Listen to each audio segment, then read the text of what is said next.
बिस्मिल्लाहिर्रहमानिर्रहीम। अस्सलाम वालेकुम। मेरा नाम सबीन शहबाज और आप मेरा यूट्यूब चैनल देख रहे हैं। नाज़रीन, आज पीर का रोज़ है और आज सुबह से ही सुप्रीम कोर्ट ऑफ पाकिस्तान मरकज़ निगाह रहा। सुप्रीम कोर्ट ऑफ पाकिस्तान बहुत से पहलुओं से आज मरकज़ निगाह रहा और सबसे बड़ी और अहम चीज़ जो सुप्रीम कोर्ट में 8 एडिशनल जजेस लगाए जाने थे, उसकी तैनातियों पर गौर था। ये वही चीज़ है जो कि 28 जनवरी को एक इजलास की तारीख तब्दील की गई, जिसका थोड़ा बहुत पस मंज़र मैंने आज सुबह आपके सामने रखा भी।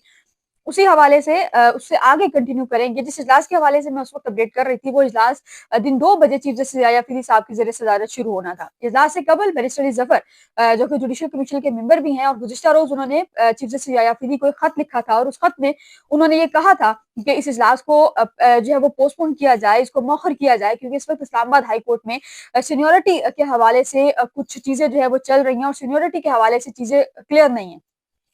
चीफ जस्टिस याह्या अफरीदी साहब को ना सिर्फ बैरिस्टर अली ज़फ़र ने खत लिखा, बल्कि सुप्रीम कोर्ट के अपने 4 जजेस और उसमें सुप्रीम कोर्ट के जो जुडिशल कमीशन है उसके 2 मेंबरान भी मौजूद थे, जस्टिस मंसूर अली शाह, जस्टिस मुनीब अख्तर। उन्होंने आज जो है वो चीफ जस्टिस याह्या अफरीदी साहब को जुमे के रोज खत लिखा, लेकिन उस खत पर भी कोई अमल दरामद नहीं हुआ। लेकिन बैरिस्टर अली ज़फ़र के खत का भी कोई इम्पैक्ट हमें नजर नहीं आया। आज 2 बजे इजलास था। एक तो इस इजलास का पस मंजर और इस इजलास में क्या कुछ हुआ ये आज आपके सामने रखेंगे और किन-किन जजेस के नाम पर इत्तफाक हुआ और कौन-कौन से फरमाइशी जजेस इसमें ऐड किए गए।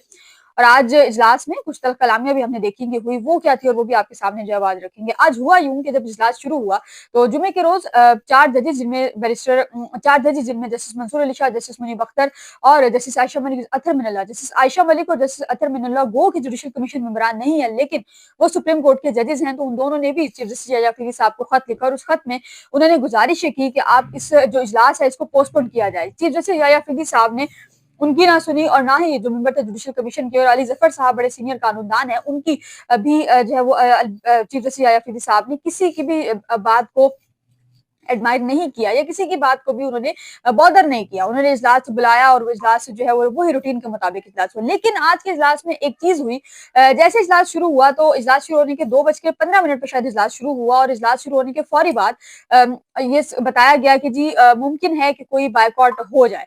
और जैसे ही ये हुआ कि इजलास से बायकॉट होगा तो उसके 10 मिनट बाद एक खबर आई, यानी कि इजलास शुरू होने के 20 मिनट बाद जस्टिस मंसूर अली शाह और जस्टिस मुनीब अख्तर ने इजलास का बायकॉट किया। उन्होंने ये कहा, जब फिजराई की जानिब से जब अंदरूनी कहानी बताई गई तो वो ये कि जब इजलास शुरू हुआ तो जस्टिस मंसूर अली शाह साहब ने अपना ये पॉइंट रखा। उन्होंने कहा कि जुमे के रोज मैंने आपको खत लिखा था। चीफ जस्टिस मंसूर अली शाह मुखातिब थे।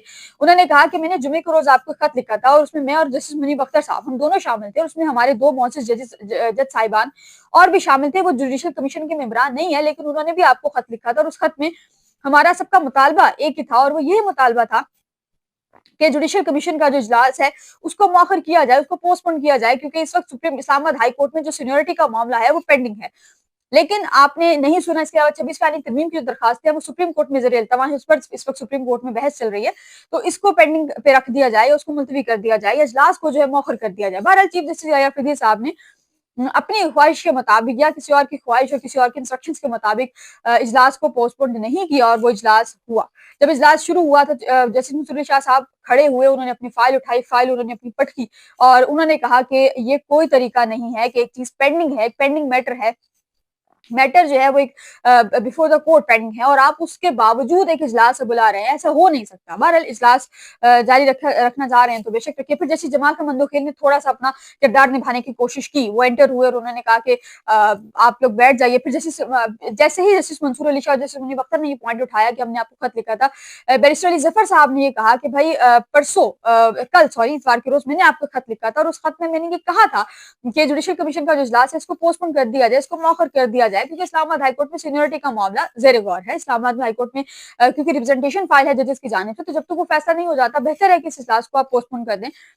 बहरहाल चीफ जस्टिस याह्या फरीदी साहब ने किसी की नहीं सुनी, उन्होंने वो उनका जो दिल किया उन्होंने वही किया और उन्होंने कहा कि हम इजलास को आगे चलाएंगे।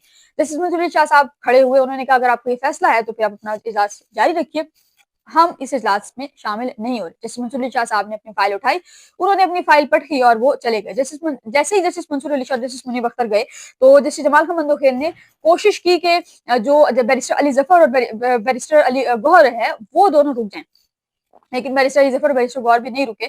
जस्टिस मानव मंदोखिल ने उनसे कहा कि आप दोनों मेंबरान हैं, तो आप दोनों बैठे रहिए, मुस्तकिल आप लोग उठकर ना जाइए, बैठे रहिए। लेकिन उन दोनों ने कहा कि नहीं, हम लोग जा रहे हैं। बहरहाल दोनों की जानिब से भी बायकॉट किया गया। तो 4 जजेस 4 मेंबरान जुडिशल कमीशन के टोटल 13 मेंबरान थे और 4 के बायकॉट के बाद 9 जजेस की मेजॉरिटी से या 9 मेंबरान की मेजॉरिटी से ये फैसला हुआ कि जो जजेस हैं वो लगाए जाएँगे और वही जजेस जिनका मैंने सुबह के व्लॉग में आपको थोड़ा-सा बताया था, 5 जजेस जो है वो उनमें से ही नॉमिनेट किए गए हैं। अब जो जजेस उनमें से नॉमिनेट किए गए हैं, वो मैं आपको बता देती हूँ। Chief justice Islamabad high court है आमिर फारूक साहब, उनको जो है वो रखा लगाया गया है सुप्रीम कोर्ट में बतौर जज। उनकी मंजूरी जो है वो हो चुकी है। इसके अलावा दीगर जजेस भी हैं जिनकी मंजूरी हुई है।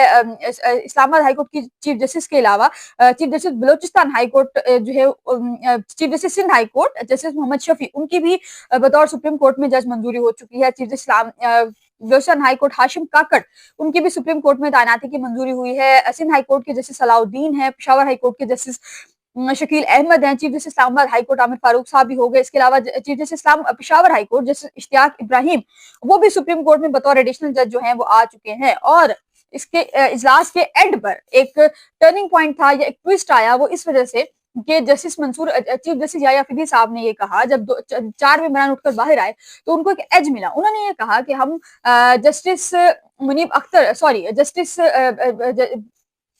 हम जो है वो इस्लामाबाद हाई कोर्ट से एक जज को जो है वो हम लाते हैं यहाँ पर, मियां गुल हसन औरंगजेब, जो कि इस्लामाबाद हाई कोर्ट के मौजूद जज है और सीनियरिटी में इस वक्त में वो चौथे नंबर पर हैं। उन्होंने कहा कि हमें टैक्स के लिए मुकदमात, टैक्स के जो मुकदमात है उसकी समातों के लिए किसी एक्सपर्ट बनने की जरूरत है, जो जराए बता रहे हैं। चीफ जस्टिस साहब ने कहा कि हमें किसी एक्सपर्ट की जरूरत है, तो Mian Gul Hasan Aurangzeb is a good option कि हम उनको यहाँ पर लेकर आए।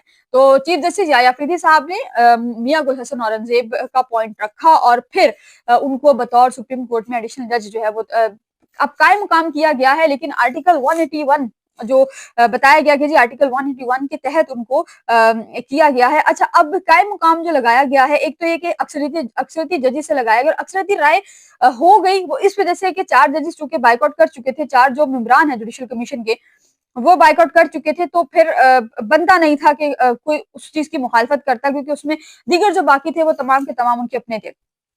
अच्छा, आर्टिकल 181 जो है वो ये कहता है कि अच्छा, आर्टिकल 181 जो है वो बड़ा इंटरेस्टिंग है। आर्टिकल 181 के मुताबिक जो है जुडिशल कमीशन, उसकी कोई जो कायम मुकाम जज है उसकी कोई लिमिटेशन नहीं होती, कोई टाइम लिमिटेशन जो है वो नहीं होती।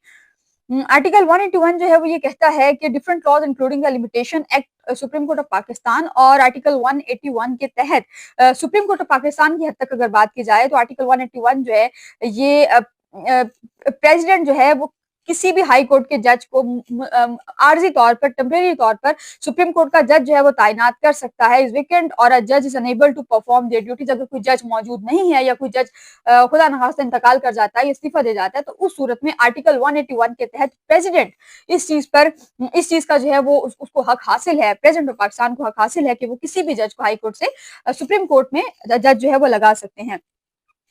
अच्छा, अब आर्टिकल 181 ही ये कहता है कि लिमिटेशन एक्ट की हद तक अगर बात की जाए तो article 181 of the limitation act applies to applications that don't have a limit specified in the act और in section 48 of the civil procedure act, और in this case the time limit for filing the application is 3 years for the date the right to apply arose. The Supreme Court of Pakistan has ruled that the first application for the execution degree is governed bye article 181। मतलब ये है कि अगर कोई बंदा chief justice नहीं होता, अगर कोई जज बीमार होता है या अपनी ड्यूटी सर अंजाम नहीं दे पा रहा होता, तो उस सूरत में सदर पाकिस्तान की तरफ कोई अख्तियार हासिल है कि वो हाई कोर्ट के किसी भी जज को, हालांकि इस यहाँ पर जरूरी नहीं थी, अब नोटिफिकेशन होंगे बाकी जजेस के भी, लेकिन जो है वो कायम मुकाम जज, आरजी जज के तौर पर जस्टिस मियां गुल हसन औरंगजेब साहब का जो नोटिफिकेशन है वो जारी होगा। सुप्रीम कोर्ट आज पूरा दिन एक अखाड़े का मंजर पेश कर रही थी, बाहर अंदर दोनों से, अंदर भी जजेस में जब लड़ाई होगी और बाहर भी हमने देखा कि हालात जो है वो बहुत ज्यादा नाजुक रहे। खुदा जाने कि हमारी अदलिया जो है किस तरफ जा रही है और हमारा मुल्क जो है ये किस तरफ जा रहा है। इंशाल्लाह आज के लिए इतना ही। कल जो कुछ भी होगा उस हवाले से आपको आगाह जरूर करूंगी। मुझे अपनी दुआ में याद रखिएगा और अपने यूट्यूब चैनल को सब्सक्राइब जरूर कीजिएगा। अल्लाह हाफिज।